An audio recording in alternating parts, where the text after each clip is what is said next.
antes de la actual demarcación de los estados nacionales. Y tercera característica, conservar instituciones o rasgos identitarios de carácter ancestral.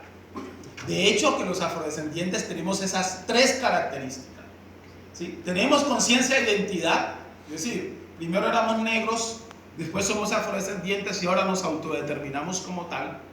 Segundo, estamos aquí antes de la actual demarcación de los estados. O sea, los afrodescendientes, como lo dice el profesor Díaz, estamos antes de que existiera la frontera entre Chile y Perú.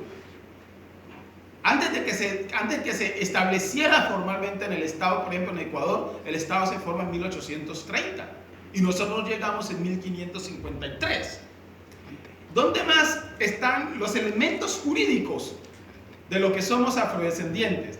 En la jurisprudencia de la Corte Interamericana de Derechos Humanos, quien en el caso Saramaca versus el Estado de Surinam, atención, a mí me encanta esta parte, la Corte Interamericana reconoce que los saramacas no son un pueblo indígena, no son un pueblo tribal, pero tienen costumbres parecidas a los pueblos tribales, por lo tanto le da la razón a ese litigio que había entre el Estado de Surinam versus los afrodescendientes de Saramaca.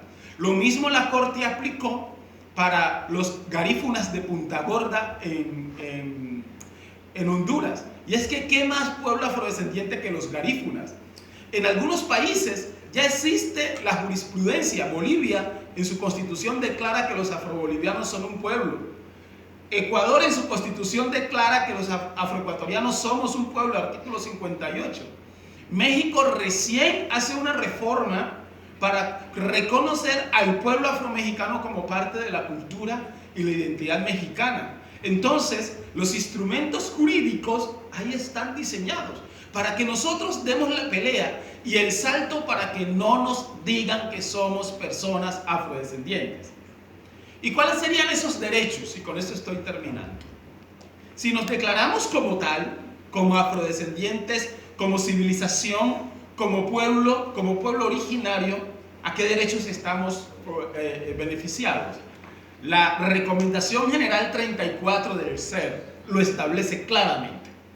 La Recomendación General 34 del SER dice: este grupo, atención, este grupo, ¿qué grupo? Los afrodescendientes, de manera individual o comunitaria. ¿Qué significa o comunitaria? Es decir, colectiva. Tienen derechos a ejercer sin discriminación alguna los siguientes derechos. Uno diría, pero lo que sigue es lo mismo, sin discriminación alguna, de la Convención Internacional contra todas las formas de discriminación.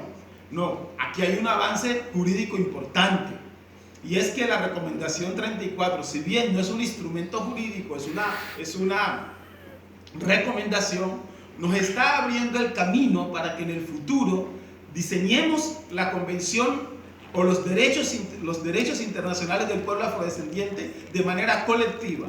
¿Y cuáles serían esos derechos? El derecho a la propiedad, el derecho al uso, la conservación y protección de las tierras que se hayan ocupado ancestralmente. Entonces, el doctor Díaz nos mostraba una foto de la fiesta de la Cruz de Mayo, y todos sabemos que la Cruz de Mayo es un elemento simbólico